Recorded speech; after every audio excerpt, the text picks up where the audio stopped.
Bob Dolan, I'm a resident here in Winnemucca. I noticed during the presentation by this gentleman to my left, whom I believe is the CEO of the company of Recology. No, I'm not. I'm the Chief Operating Officer. I'm sorry, Chief Operating Officer. Reference was made to the delivery system to Humboldt County via the railroad. I've downloaded the map of the railroad system in California from Sacramento. I count maybe easily 30 sites in Northern California where there's railroad stations, literally thousands and thousands of miles of possible location. Have you, can I pose a question to the company? Have you approached the other locations in California to deposit this sludge and asbestos and garbage to these other counties in California? And if so, have all of them told you to shove it?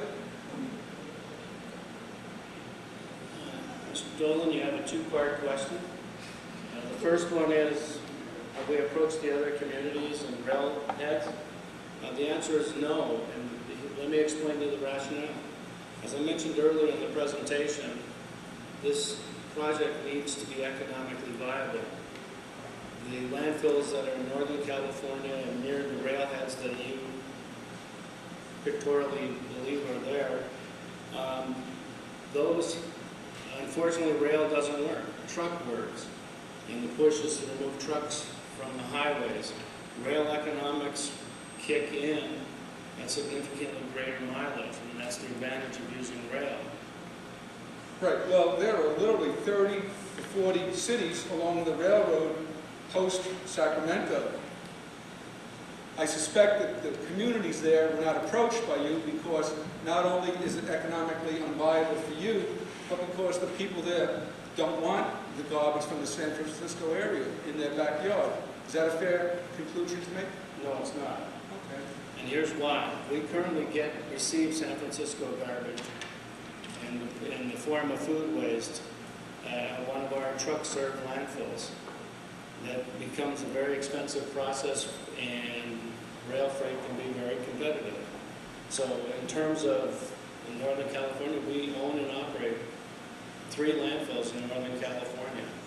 If those were economically viable and could take advantage of rail transportation, we would probably take a look at those. Now, the issue of tire fires, are you aware in Northern Nevada we have, in connection with the award that was just presented, a scourge of wildfires that really are a problem?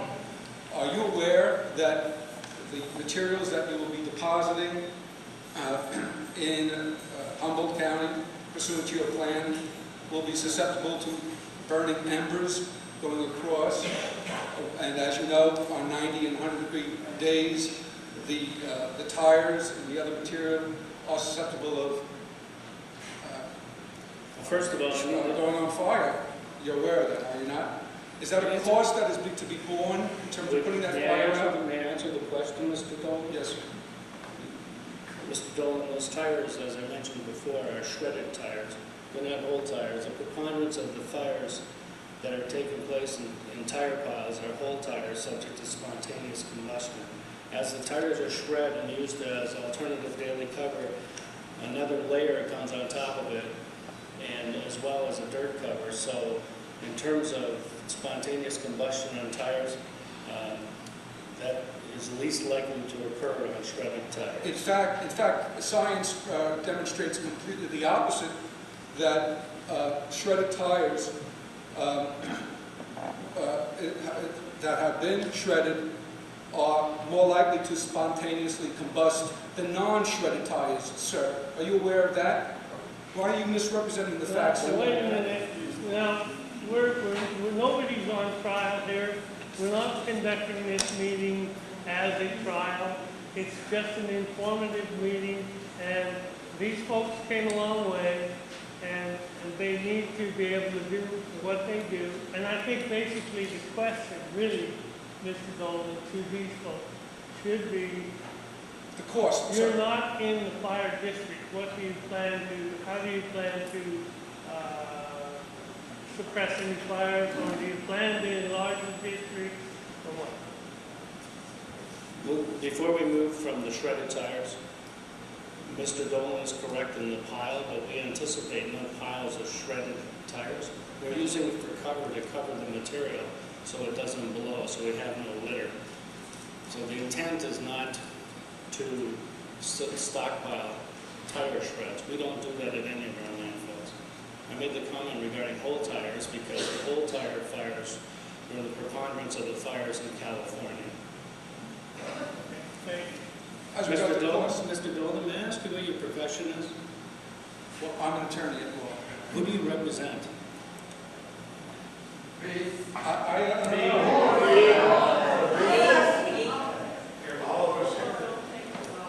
And look, I think on the issue of fires, you mentioned, I heard you throw the $1 million per year is based upon a $1 host fee.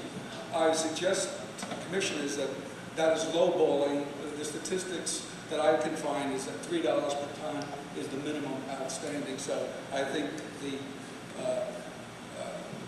that representation will stand by itself. As regards the cost of putting out the fire, do we know under this plan whether that be a cost that would be borne by the general land, or is that to be borne by the taxpayers of Humboldt? I would assume that based on the fact that they are not in a fire district, that's a question that's, I can ask. I assume that if there was a fire out there, they would dispatch BLM. And I would assume that they would probably dispatch Winnemucca Rural, and Winnemucca Rural would have to make the decision of whether or not to respond or not, because it's outside the district. So the issue is fire. Last question. Last question, Mr. Chairman. In the application for the conditional use permit back in 2007, a representative of your company represented that there will be no effect on abutting landowners or users. Question number 6, will the use affect abutting properties or the uses permitted thereon? And your company answered, no effect on abutting properties. Well, I can tell you that the abutting properties include the land immediately north of your site, which is a beautiful playa for recreational use, and the stench from your municipal waste will certainly affect the use of the playa for recreational purposes and other purposes. So I believe, and as you probably well know, and your attorney probably well knows, because I've already submitted a petition for the Planning Commission to review and revoke your conditional use based upon material misrepresentations. Can you tell